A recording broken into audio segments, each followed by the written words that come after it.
you will see on the slides, they have become so unmanageable.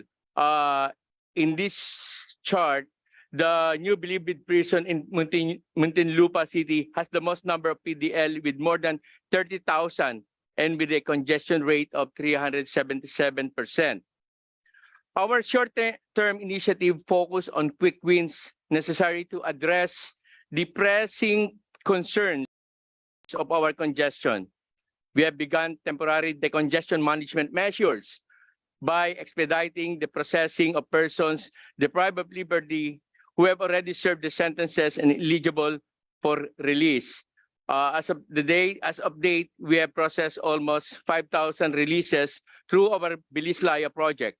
We have streamlined our processing of documents for their immediate release, and we will be expecting more within the coming months. However, it should be noted that although we are releasing about PDLs, 500 PDLs per month, we are nevertheless accepting almost 100 new PDLs per month. We are anticipating around 6,000 additional PDLs by the end of this year. Another short-term action is the redistribution of the severe congestion at the new Bilibid prison to less congested operating prison and penal farms. We are exhausting all of our available resources as well as coordinating support with other agencies in order to successfully carry out their mass transfer. Lately, we have transferred around 500 male and female PDLs to Iway Prison and Penal Farm in Palawan early this month, and we hope to transfer about 3,000 to 400 PDLs before the end of the year. We also distribute our women PDL at the equally congested correctional institution for women in Mandaluyong to identify the operating in penal farms and aim to clear it within 2 years' time. By 2025, the CIW facility in Mandaluyong will be transferred in Hawaii Prison and Penal Farm in Palawan and Davao Prison and Penal Farm, where they are waiting livelihood projects. The next chart will show to the honorable members of this committee the timeline for the June 2023 from June 2023 to June 2028 for the transfer of the PDL to the new regional prison and penal farms. Next slide, we'll now discuss our programs as to the safekeeping. This data will show that since 1990, the ratio of the correction officers versus the PDL has increased over time. We are now unable to effectively manage the PDL with the current strength of Bucor personnel. The ideal correction officer to PDL ratio should be 1:7, as mentioned by Dr. Narag. As of June 2023, the correction officer to PDL ratio is 1:23. Bucor has been actively recruiting new and young correction officer who will constitute the new blood of Bucor and regain the trust and confidence of the Filipino people. As shown in the chart, we have graduated or deployed about 1,000 correction officers in 2022, and in 2023, another 1,000 correction officers is being recruited, and by 2024, another correction officers has been approved by the DBM for our recruitment. In order to augment the lack of correction officers,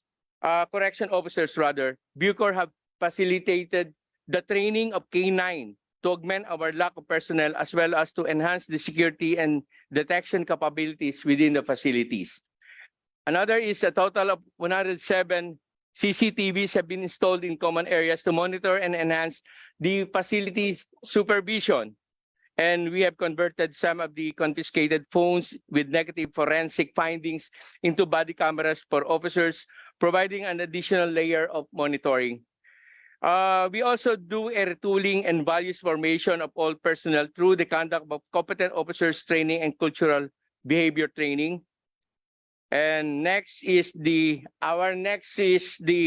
full implementation of the Bucor regionalization. This is as per Republic Act 10575 or the Bureau of Correction Modernization Act.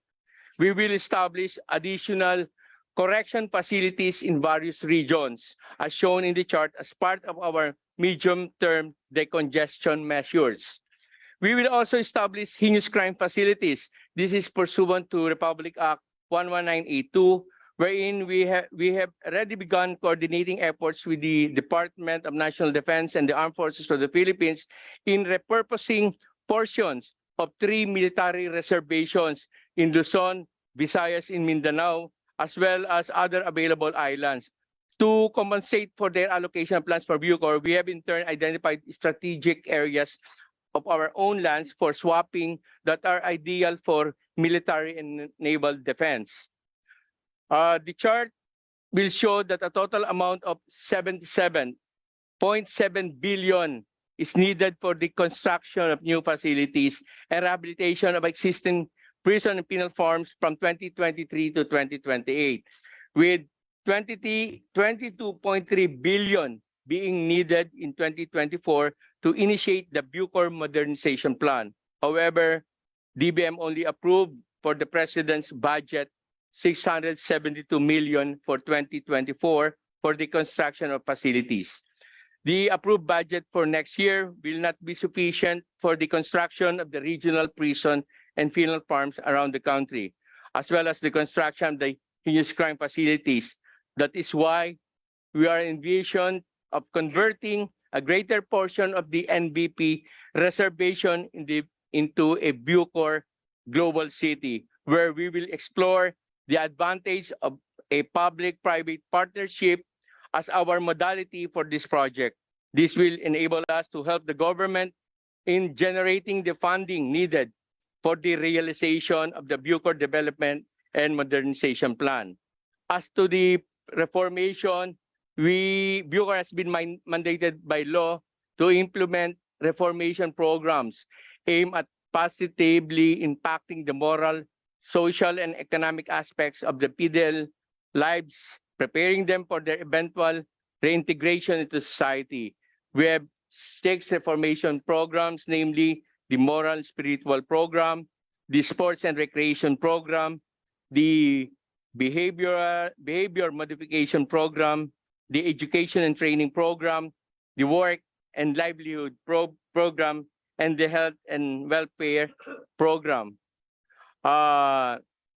We have shown in the statistics for the reformations. These are the statistics, overall Bucor statistics for reformations. From January to June 2023, Bucor achieved an average PDL participation rate of 97.56 in reformation mandatory programs, surpassing the DOJ-DBM target participation rate of 91.6% by 5.96%. Additionally, 49,400 PDLs have participated in reformation intensive programs with an average participation rate of 97.02. We come now to the reintegration programs. Bucor facilitates the reintegration PDLs throughout its pre-release and post-release programs. The pre-release programs, the first part of our reintegration program that prepares our PDL for a successful re-entry into society upon their release from prison. It consists of initial interview, orientation, readiness assessment, counseling, psychological assessment, personality development, livelihood skills development, wellness and social services, practical skills applications, exit interview, and finally, a culminating activity. The post-release, which is the second part, where PDL are being assessed and monitored for 3 months after release, is designed to monitor and check how they are coping with their reintegration to their communities. Again, Bucor's ongoing efforts in safekeeping, rehabilitation, reformation, and reintegration demonstrate a commitment to fostering a just and effective criminal justice system in the Philippines. By continuing to invest in these programs and initiatives, we aspire to create a society that is safer, more inclusive, and focused on giving individuals a second chance at becoming productive and law-abiding citizens. This concludes our briefing. Thank you very much to the honorable members of the House of Representatives, Committee on Justice, for giving us this opportunity. Maraming salamat po. Thank you po. BJMP. Okay, to the chairperson of the House Committee on Justice, the Honorable Juliet Marie de Leon Ferrer, the members of the House Committee on Justice, and all participants, good afternoon. The Bureau of Jail Management and Penology wishes to convey its sincere gratitude to this committee for giving time and effort in addressing the pressing issues and urgent matter that affects the penal system, that is jail congestion. As we all know, jails or prisons are facing a crisis due to the ever-rising number of PDL and persons that is in our jail. This crisis not only poses significant challenges to our criminal justice system, but also has severe implications for the well-being of the PDL and the safety of our communities. You know, as of June 2023, the average jail congestion rate of BJMP jails nationwide was 358%. Big pong sabihin, yun nung dapat na isa na nakalagay doon sa isang lugar, apat po yung nakalagay. That is 4:1.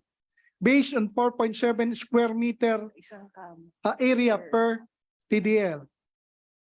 And to address this issue, the Bureau of Jail Management and Penology, through various paralegal program, as well as the full implementation of GCTA law, assists the PDL in availing of the different early modes of release. And sa katunayan po, we have released more than 90,000 PDL last year through the various paralegal programs and the full implementation of GCTA. And I heard a while ago of the presentation of Dr. Narag, the 20 to 30% reoffending rate. That is very true. So the BJMP, ano pong ginagawa natin, we're giving our PDL employable skills. May pag-ugnayan po kami sa TESDA sa DOLE. Also, through DepEd, meron po kaming alternative learning system. We have also the challenge behind bars. So bakit po? Sapagkat para maiwasan na po ang pagbalik nila doon dahil mataas pong porsyento ng mga nakapit nating kapatid, wala po talaga silang mapupuntahan paglaya. So kailangan po talaga nila ang trabaho. So we give them employable skills.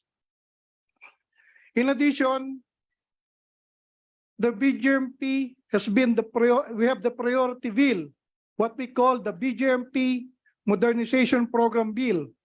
This includes, among others, the construction of high facility jail facilities, of course, the infrastructure and development of penal facilities in the BJMP. This will not only address the perennial problem of congestion, but will also align with the humane treatment and PDL advocacy of the Jail Bureau in accordance with the United Nations minimum standard for treatment of prisoners. Alam po nyo, on the part of the BJMP, we have two-pronged approach. First, in nga pong construction of facilities, but due to limited budget, meron po kaming second approach. That is application of different paralegal programs, as mentioned kanina, ng mga previous speaker.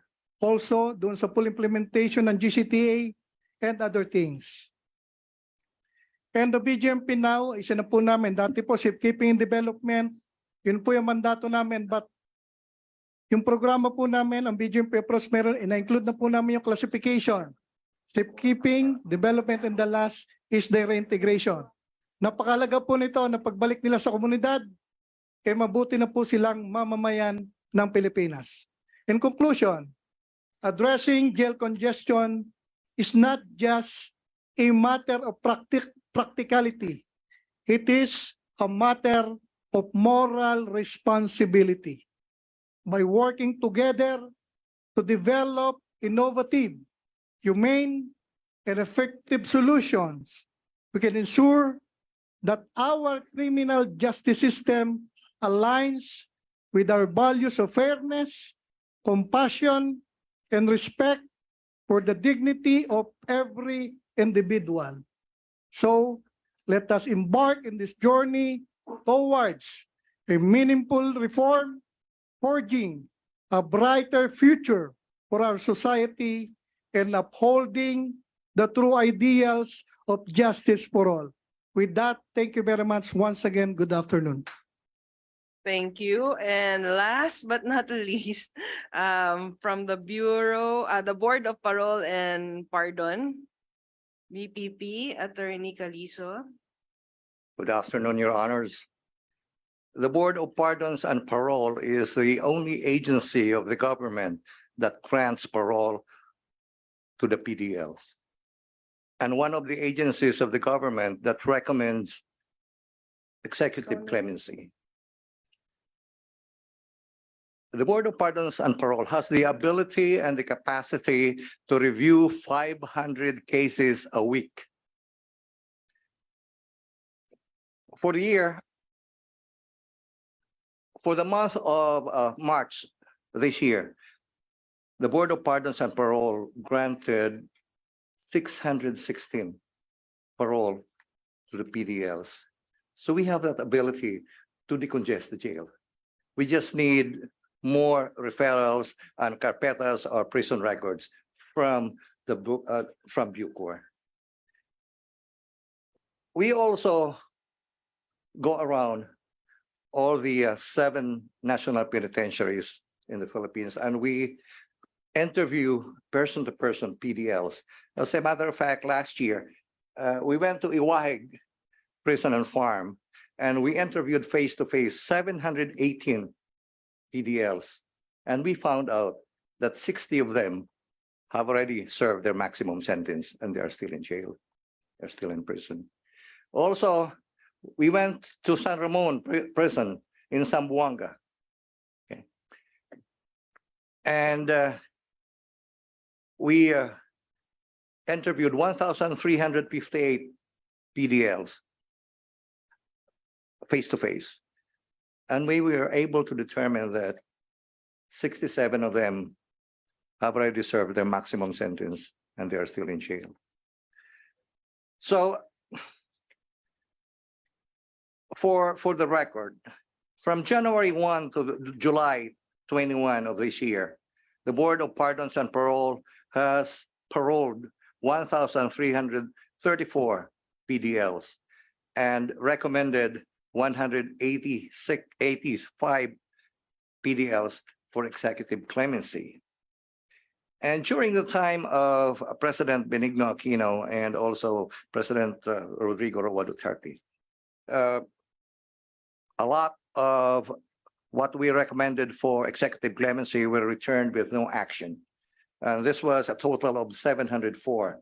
But we resubmitted 462 recommendations back to the president. And as of today, we have recommended a total of 1,113 executive clemency to the office of the president. So we would like to probably ask that we should probably give more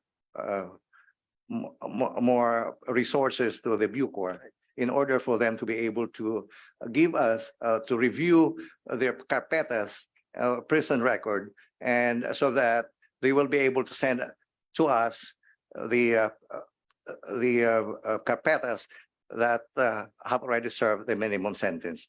They are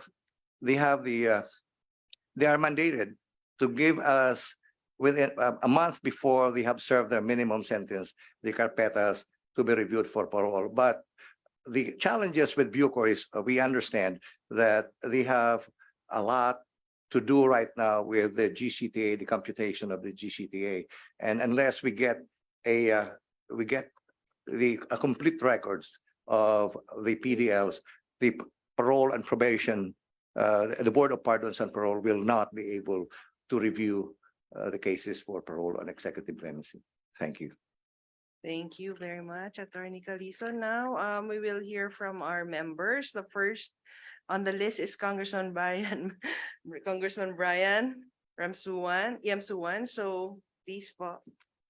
Thank you, Madam Chair, and to our distinguished resource person, Dr. Narag. Thank you very much for your enlightening briefing on us, on our country's jail system. Madam Chair, being a former Assistant Secretary of the DILG, I really know some of the problems that you mentioned, and we have also engaged in some of talks with some of the sa jail guards kasi nung panahon namin ni Secretary Puno talagang tinutukan din namin yung problema niyan eh. But since then, I was Assistant Secretary from 2006 to 2010. Nakita natin same problems pa rin eh. Diba? Andun pa rin yung problema, wala nagbabago, meron ng modernization noong 2013.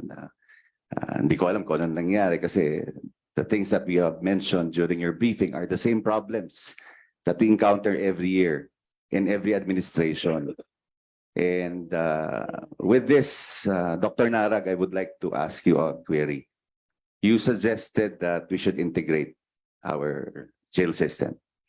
Do you think it is high time for us to make it a line agency and create a Department of Correction? Based on your studies on all of this, because you have the extensive knowledge of all the situations we have right now. And also, yung ating mga resource persons, BJMP, Bureau of Corrections, are free to answer the question if you think that is high time for us to create a Department of Corrections. Kasi mahirap naman na mag-isip tayo ng solusyon tapos di natin gagawa ng paraan. But our chairman, Congresswoman Juliet Ferrer, and I have talked kanina, and we see the problem by creating a Department of Corrections. But do you think it is high time for us to create and make it a line agency so that the integrated jail system will have its own powers and its own functions, kumbaga mandated by law, di ba? What do you think of this, Dr. Narag? All right. Thank you very much, Katukayo, Sir Raymond, on that very interesting question. And I do get that question a lot. And what I did was I look at the different correctional systems in Southeast Asia and also in Africa and Latin America. And what I found was that there's only one ministry most of the time for the jail, the prisons, and the parole and probation systems. The only difference is the United States and the Philippines, where we have fragmented criminal justice systems. The difference in the United States and the Philippines is that they have a very unique way of communicating. So from the jail to the state prisons to the correctional offices, they always communicate using that framework of classification, risk assessment, programming, documentation, and reintegration. In the Philippines, what we have been trying to do is that we introduce the principles of correctional management. So the BGMP now has their risk assessment tool, the PPA now has their risk assessment tool, and lately in the Bucor, we introduced the risk assessment tool and piloted. So there is a way that we could them separate as long as they work systematically. But if we really want to fast track it, we could follow the models of Southeast Asian countries where, for example, in Malaysia, there's only one Ministry of Justice that handles all of this. The jail system, the prison system, even they are one integrated, and then the probation system. Looking at the Filipino culture, I do believe that if we get the BJMP out of the DILG, we get the Bucor out of the DOJ, we get the parole and probation out of the DOJ, and the boards of pardon out of the DOJ, and then the provincial jails out of the provincial government, and put them in together. I do believe that will be a more systematic way to address, because they share same clientele, they share same programs, and they will share the same documents. So if we could propose a legislation that puts them in one umbrella it's like the Department of Homeland Security in the United States, that would be a good model, then this will basically improve our jail and prison management, Your Honor. Kong Brian, we are very fortunate because the chairman of the Committee on Government Reorganization is with us here today. Maybe you can ask Congressman Flores if he has any Yes, comments. yes, Congressman Flores. I will Actually, wait for the bill of Brian Yamsuan. yes, definitely I would file a bill that would help you integrate the jail system. I will now, my staff is here, so they have heard my suggestion. So I will instruct them later on to create that bill. And in coordination with Congressman Flores and the committee chair, and especially we're also good friends with the Secretary of Justice, which is our party mate in the National Unity Party. So we will be talking with the Secretary of Justice also, if he's amenable to this, and even the Secretary of the DILG, which is also a good friend of ours. So basically, we can really make something happen, because it's high time. I told Madam Chair Ferrer kanina na lagi tayong naghahanap ng paraan pero di natin ginagawan. Kumbaga, di ba? So there are a lot of solutions. Your briefing gave us an eye-opener of all the things that we need to do. But the problem is, we don't start anywhere. Wala tayong ginagawa eh. Lagi tayong lumalampas sa administrasyon, wala tayong ginagawa eh. Sabi ko nga kay ma'am, yung 22 billion na hinihingi ng Bureau of Corrections, pwede naman natin gawa ng paraan eh. Meron tayong mga unprogram, meron tayong underutilized na mga agencies na pwede nating, kumbaga, hanapan ng paraan sa Committee on Appropriations. Yun naman ang trabaho ng Kongreso eh, is to find ways to fund whatever things you need to be able to make this country better. And with the situation we saw kanina, we saw that there's a problem. There is really a big problem in terms of in jail situation natin eh.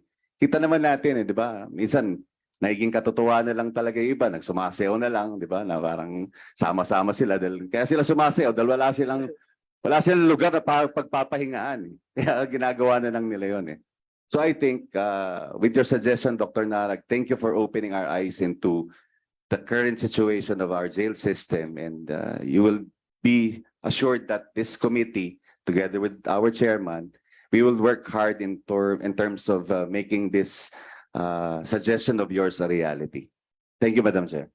Thank you, Kong Brian. We are also fortunate because Congressman Gonzaga he was here earlier. He heard most of the presentations, but he is also the vice chair of the Committee on Appropriations Subcommittee on Justice. So all these budget concerns sa kanya pupunta yan. So he heard everyone say their piece. So that would help a lot also when he defends the budget of the justice, the judiciary and the Department of Justice.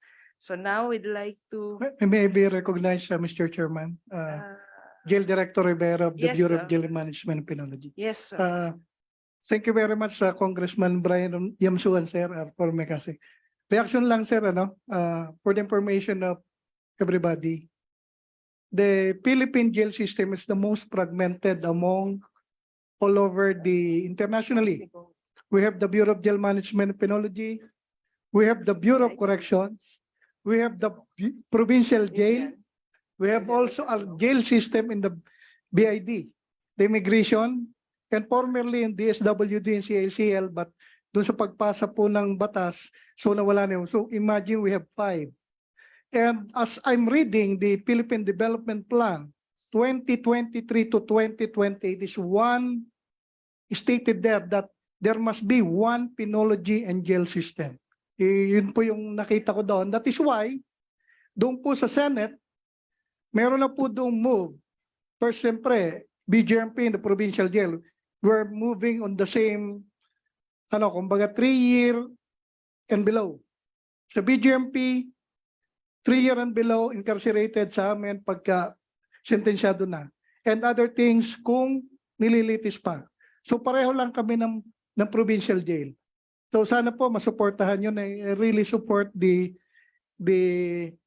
wish of everybody here as well as of the Congressman Brian Yamsuan, sir. Thank you very much.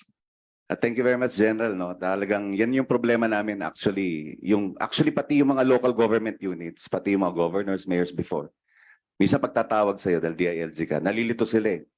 Nahihingi sila ng pabor sa'yo, yung pala Bureau of Corrections sa boss, pasensya ka na. Wala kaming ano dyan, wala kaming jurisdiction kasi Bureau of Corrections yan. O kaya, boss, provincial jail yan, yung governor ang kausapin mo. So, ang dami talagang misnomer dyan sa issue ng jail system. And actually, ito, Madam Chair, ikwento ko lang, nung si Secretary of Justice nung panahon niya, during 2001, si Secretary of Justice Remulla and myself are both Chief of Staffs of Senators. Siya, Chief of Staff ni Senator Ejercito. Ako naman Chief of Staff ni Senator Oreta.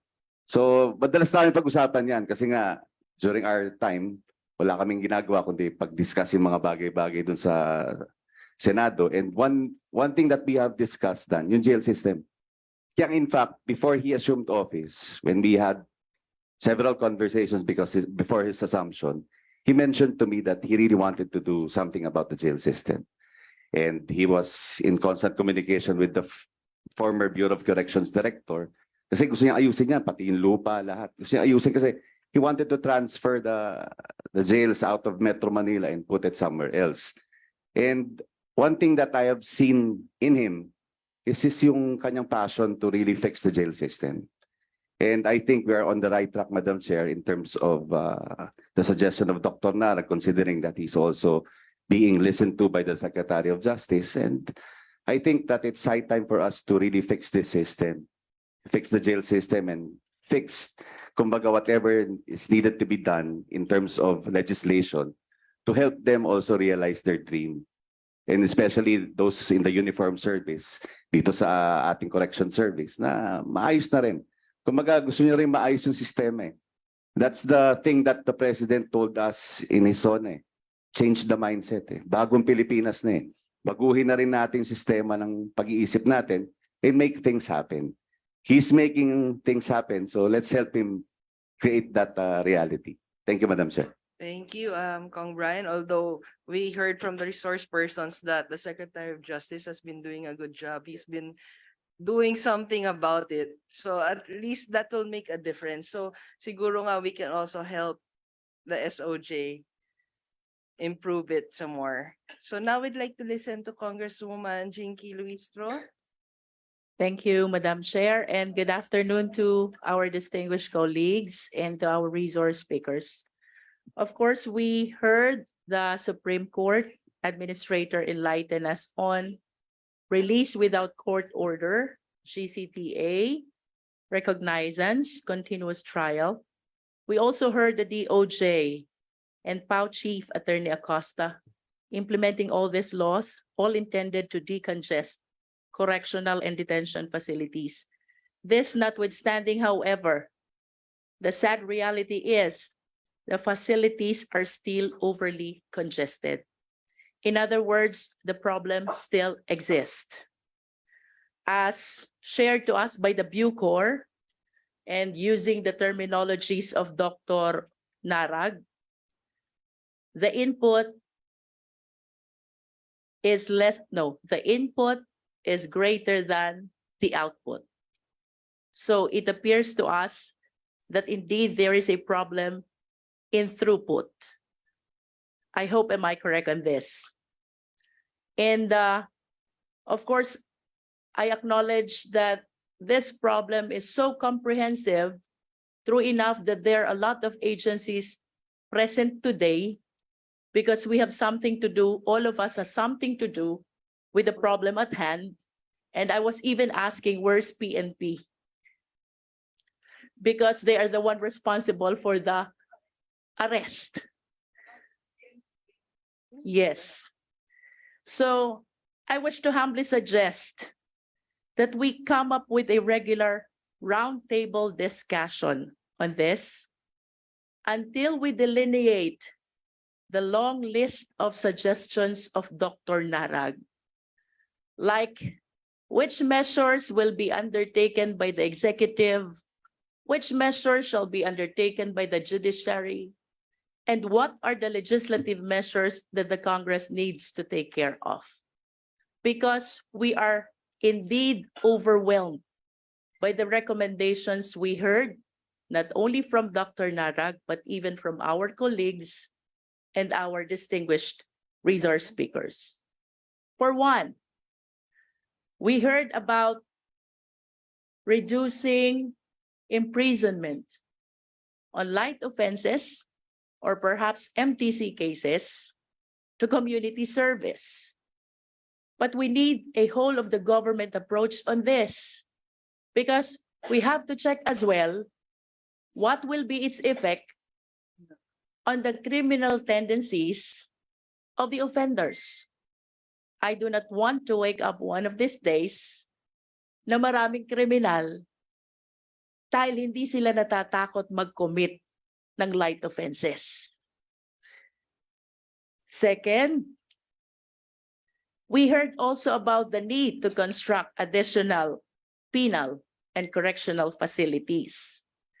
It is interesting to know if we can come up with a design that the penal and correctional facility is a production facility as well, so that our inmates are productive, income generating, and can contribute to the Philippine economy, and in turn can support the expenditures of the correctional and penal facilities. Third, this is for Attorney Acosta.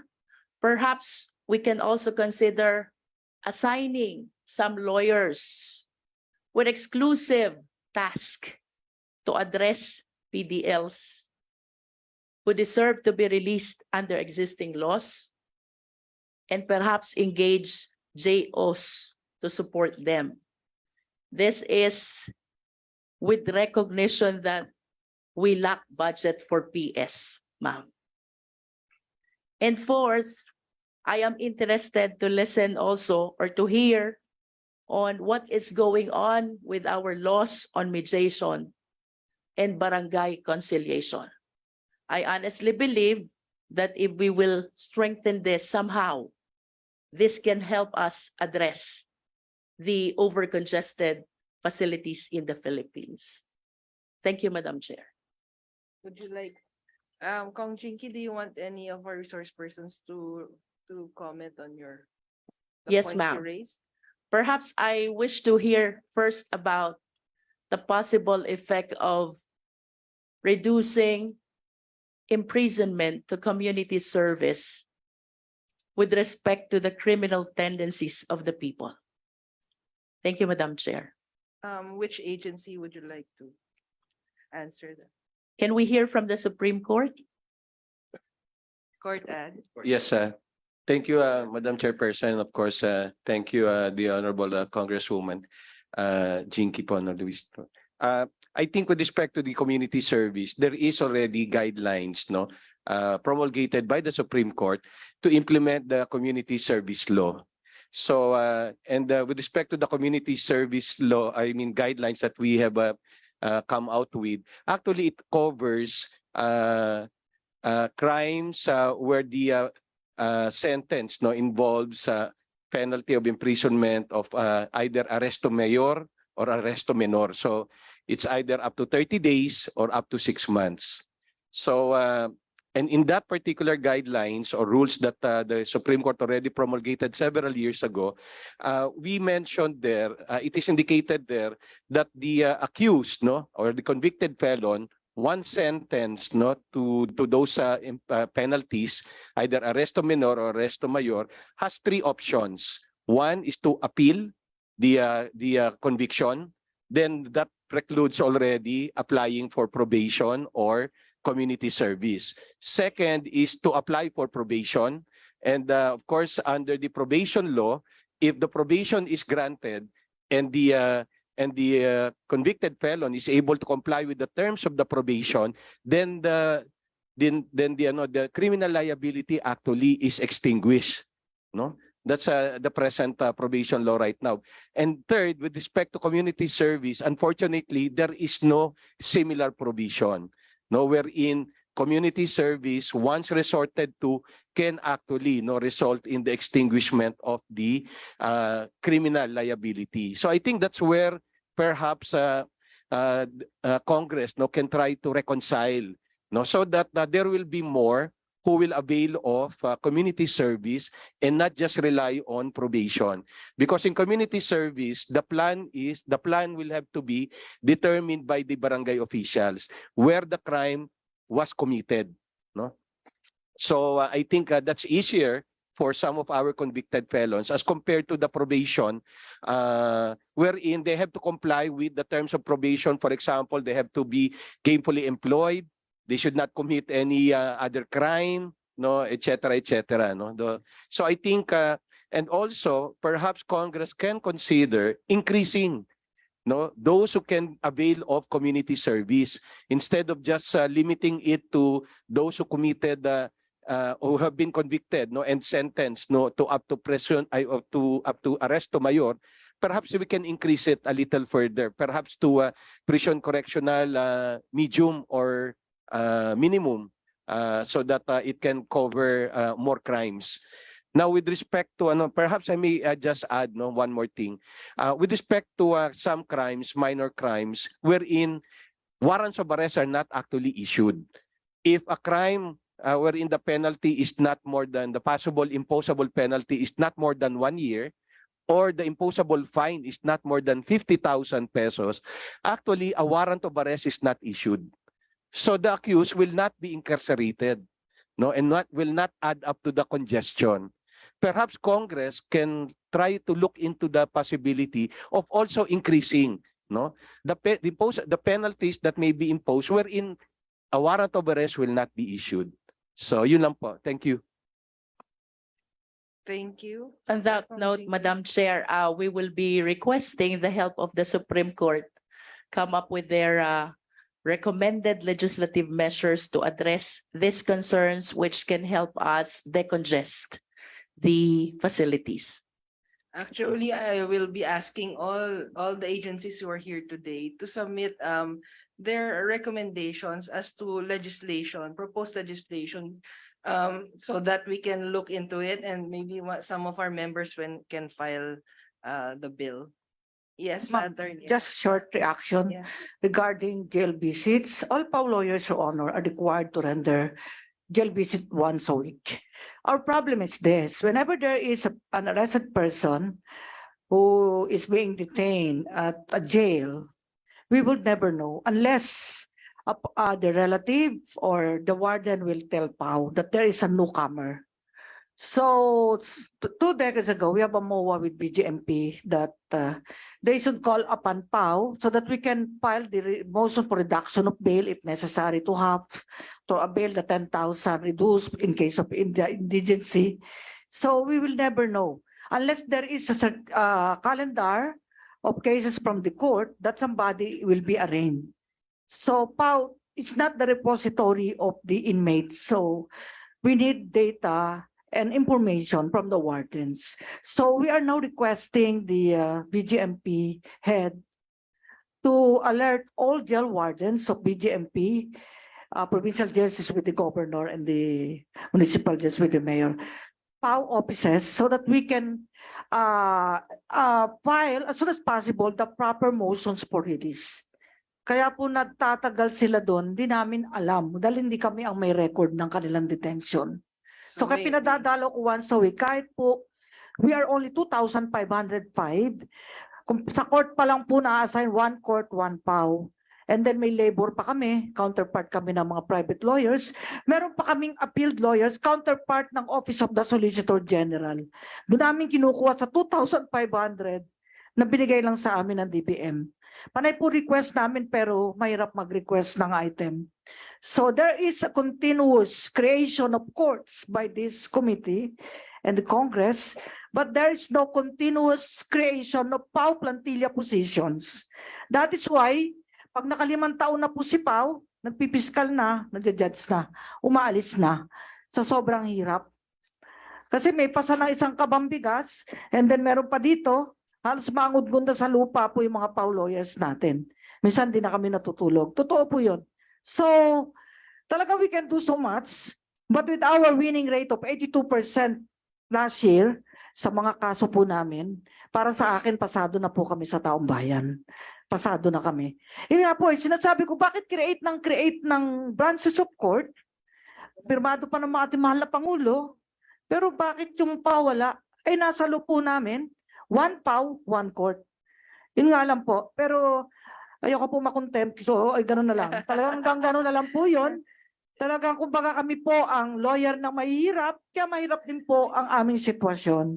Pero Maganda sinasabi po ko lang tong- po yun eh. Dapat siguro doon sa creation nyo may nakalagay na ring automatic plantilla position for PAW na magko-compensate doon sa judge na uupo. Sa totoo lang, nakakaiyak ko ang buhay namin, pero 22 years and 7 months na po akong madalas umiiyak, pero ganoon pa rin. So, kailangan lang talaga tuloy lang. Serbisyo Pero lang po. maganda po yung nag-uusap-usap tayo dito about these things para we can do something about it and as I said earlier, we can make kahit papaano we can make a difference. Opo, hirap po talaga eh. Kaya lang ngayon, tutuwa naman ako, lumaki sweldo dahil din sa Lunyo, 9406, Republic Act of 2007, permado ni Pangulong Gloria, lumaki sweldo, 100,000 na po kahit bagong pasalang sa bar ang ating entry level, although temporary sila. Kaya parang inspirasyon na lang, malaki naman sweldo, may panggastos, wala kaming intel, wala kaming discretionary, wala kaming confidential funds, pero nag-iimbestiga kami under Anti-Torture Act. Tsaka doon sa mga bawsi, may mandato po tayo sa children's in conflict with the law. So ganun pa rin, yung sweldo ng lawyer nagagamit pa rin sa pamasahe ng witness, pamasahe ni accused. Ganun ho talaga, para lang naman talaga sa bayan lahat ang ginagawa natin. Thank you po. Thank you po. So now we'd like to listen to Congressman John Flores. Thank you, Madam Chair. First, Dr. Yes. Narag, thank you for that wonderful presentation earlier. The consolidation of the services of the Bucor and BGMP has already been discussed by Congressman Yamsuan and the penalties by Congresswoman Jinky. I would just like to ask you about the delays in the court proceedings and how it has contributed to the congestion of our jails. And of course, that pause here and the court administrator is also here, and including the representatives of the IDP. I would like to ask you, how could we address further the delays in the court proceedings, which also leads actually to the congestion of our jails? That's a very good question, Congressman Jonathan. Based on my research as well, I look at it from the structural, organizational, and cultural issues. So, for example, structural is the vacancy in the courts. That we have 20% court vacancy nationwide. For the Sharia courts, it's 58% because it's harder for them to have those. We also have problems with the lack of PAW lawyers and lack of prosecutors, and even the lack of officers from the police when they testify. And then, of course, those are problems with stenographers. Kakunti na lang yung stenographers natin, mahirap mag-recruit. And if one of them is missing, then postpone na po agad. So, ang tawag po natin dyan, those are inadvertent delays. Now, the second cause of delay is organizational. Dahil po sa sobrang dami ng congestion ng dockets po natin, and with the Supreme Court saying that you have to have continuous trial, ang nangyayari naman po ngayon ay ang daming hearings na sineset sa isang araw. So if you see the court dockets in Manila, for example, they have hearings like 70, 50, sometimes 100 cases in one day. And because alam nila na maraming mapopostpone, kaya dinadamihan nila. Pero ang nangyayari ngayon, ang mga BGMP natin ang kawawa. Kasi dinadali nila sa korte, gumagastos sila for transportation, only to be postponed. Kasi isa lang ang matuloy doon, marami nang mapopostpone. So ang tawag po natin doon ay organizational problems. And it's about steering yung capacity nila to schedule. The third problem is what we call the purposeful or cultural delays. Kasi may mga thinking po ang mga lawyers natin na matuloy man yan o hindi, mayroong bayad pa rin yan. Kasi habang maraming mahiring, marami kang makokolekta, right? So it's cultural, it's purposeful. And sometimes court actors may delay it kasi alam naman natin to, mahina ebidensya. Pero alam natin na guilty yung tao. So ang gagawin na lang is kahit pa paano, i-delay mo, mag-suffer yung tao para kung ma-acquit man siya, nag-suffer na po siya. So we have that cultural sort of a problem. And so if we want to address it, yung tatlong yun ang dapat isolve natin. Structural, yung nabanggit na kanina, dagdagan natin ang courts, personnel, etc. Second is capacity building. There should be a court management procedures where court, kasi mga judges natin magagaling sa batas. Pero hindi nila napag-aaralan pagdating sa court kung paano mag-manage ng kanilang courts, paano mag-set ng hearings, for example. I do believe the PhilJA is doing a lot of this, but we need more organizational trainings. And of course, the culture ng legal system natin. Sa Amerika, pag kumuha ka ng kaso, pakyawan. Ang kaso mo ay, say, murder, right? So babayad ka na ng, say, $2,000 US. Pakyawan na po yun. Sa atin, it's more piecemeal. Tuwing hearing, per appearance, may bayad. So i-stretch mo. So dun po nagkaroon ng delay din because it has been more purposeful. Okay. Now, to the court administrator, sir, Dr. Narag mentioned about the lack of courts now, and we've already discussed several times about the appointment of judges now. And I just would like to take on his point that on the scheduling of cases, because sometimes courts actually do schedule a lot of cases. It takes them an hour just to call these cases, an hour already. So it takes a lot of time away. And then they already know, the judges already know that of the scheduled cases, even if they try 1 or 2 cases, then the rest would have to be postponed for lack of material time. And is there any move on the part of the Supreme Court in siguro making sure that the judges do not do such things again para at least naman una ang BGMP natin transporting the prisoners here and there, it takes away a lot of personnel also, no? So what have we done in so far as these things are concerned? Thank you for that, Your Honor. First, let me state that it is important for our judges, and they're very much aware of this, that they always have to set cases for hearing. Siguro, I hope you don't mind if I say na, allow me to say this as a former judge, and not just as a court administrator right now, because by experience, even if a case is postponed, there can still be movement, no, insofar as that case is concerned. The court can decide to, for example, lessen, no, add additional dates, no, if a particular date is canceled, or for example, if the reason for the resetting is because the other party is not ready, the court can actually decide to waive, no, the presentation of that witness to expedite, no, the proceedings. So that's one, Your Honor. But more importantly, I think many rules have already been adopted in order to address these kinds of situations.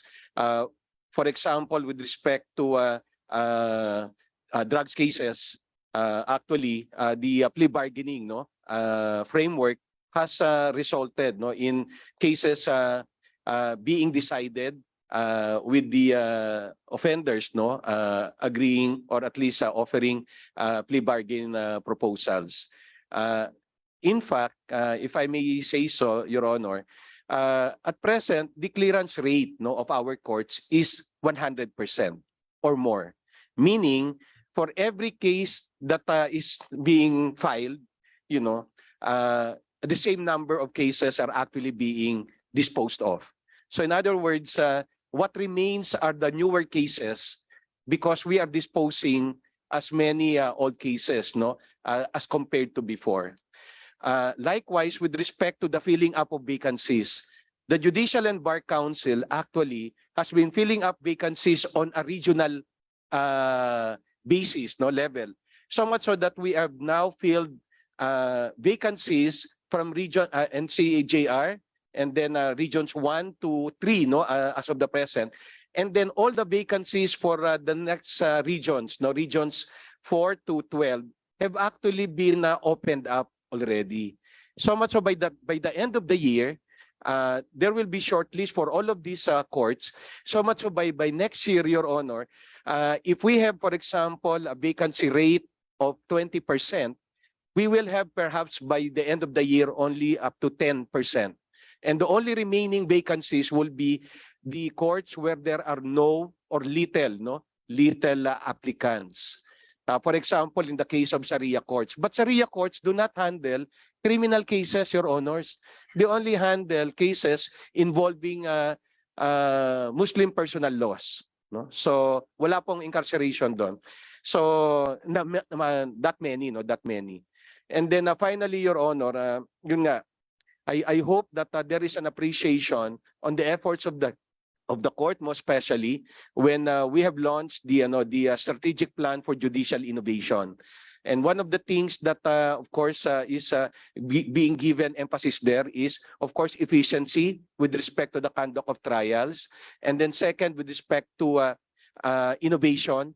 That's why we will continue with the video conferencing hearings, despite the fact that the pandemic has already been, and then the state of public health emergency has been lifted already, because that will help no longer requiring the detainees not to be transported to our courts. And of course, finally, with respect to access, Your Honor. So these are many are being put in place, and then the center of all of this is, of course, automation.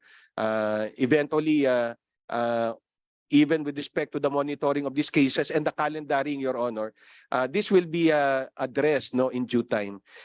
Let me just state as a final point, Your Honor, that we are very much aware that many of our courts that were in areas where we need support, among others, with respect to our courts, is in regions 3, 4, NCJR, and 7. Because this is where many of where we have many cases, as compared to the other regions. That's why I would want to say, and I hope you don't mind me saying it, Your Honor, that it's not as bad as before. When you talk about delays, perhaps the delay before is not the same as the delay now, because we have very young judges manning our courts, and more importantly, like I said, it's being filled up. We are opening all the courts, as much as we could, even those courts where we do not have facilities yet, because we have the capability to rent as provided by Congress, and which we appreciate, Your Honor. So that's the one that that we are maximizing, optimizing, Your Honor. Thank you. Thank you, sir. Madam, one last question. For IBP as an organization, other than the free legal services that you also offer, what can the organization do to also assist in the decongestion of our courts, our jails, rather? Salamat po. Sabi ko nga po kanina, the IBP, although it is private, one of the main focuses is free legal aid. In fact, we have a National Center for Legal Aid. The National Director is beside me, Attorney Mike Atanante, and the Deputy Director is also beside me, Attorney Mylene Palisok. We are really giving important focus on this because of its human rights aspect. Hopefully, we can generate more interest from lawyers, because IBP is a volunteer organization. And if we can generate more volunteer lawyers, then the more that we can complement the commendable efforts of the Public Attorney's Office on this. And may I be allowed to comment also on the cultural aspect of lawyering, which was mentioned a while ago. Lawyering is supervised by the Supreme Court. It is a profession that is highly supervised by the Supreme Court, and we welcome that recently, a month ago, the Supreme Court has promulgated a new code of professional responsibility and accountability to emphasize on lawyers that handling a case should not necessarily be for the purpose of making a lot of money. But on the other hand, lawyers, being officers of the court, should assist in administration of justice, so that those who are entitled to be released should be released immediately. And with that, we hope that the new breed of lawyers, many thousands are now passing the bar. But unfortunately, based on our statistics, as compared to the population of the Philippines, lawyers comprise only about 1/20 of 1% of the entire population. And many of those are also in government. So, as much as lawyers would like to help in the administration of justice, there is still a shortage of lawyers in practice. But hopefully, with the new focus of the Supreme Court to instill professionalism in the legal profession, incidents of delay or undue delay in handling of cases will be drastically reduced. Salamat po, sir. Thank you, sir. Thank you, Madam Chair. Thank you, Congressman Flores. Now, we'd like to listen to Congressman Adrian Amatong. Thank you, Madam Chair. Actually, hindi pa ako membro ng committee. Pumunta lang ako dito kasi number one, gusto ko sanang makinig yung sa discussions kasi I'd like You're always welcome po. kasi number one, I'd like to support yung efforts ni Doc Raymund Narag. Kasi Doc, dormate ako ng mga kapatid mo nung sa UP, sa Yakar ni Mads at saka ni Jen. So I commend your efforts and like to support. Saka gusto ko rin pong i-support yung kung ano may measures na makam up nyo with sa BJMP kasi problema ko rin sa amin yun eh. So sobrang daming kulang na facilities. In fact, nanggaling ako kay General na office a few months ago kasi I'm trying to also ask him kung ano magagawa natin kasi kailangan nga ma-address yung problema. So yun lang po. Kung ano man yung kung papayagan niyo po, gusto ko lang maging co-author din ng mga measures na may papasa natin tungkol dito. Thank you po. Thank you po. So actually, we already asked all the agencies to submit their recommendations na gusto nilang i-push dito sa Congress na mga bills that we might be able to pass. Very active po kasi ang members ng Committee on Justice. So hopefully yung mga recommended bills nyo mapasa namin sa Congress na ito. If there are no other comments or questions, I would like to thank Dr. Narag for his presentation and all the agencies who are here today. I'm very happy that there is some very eager ho lahat mag-participate sa ating discussion, and it's very enlightening for us here in Congress.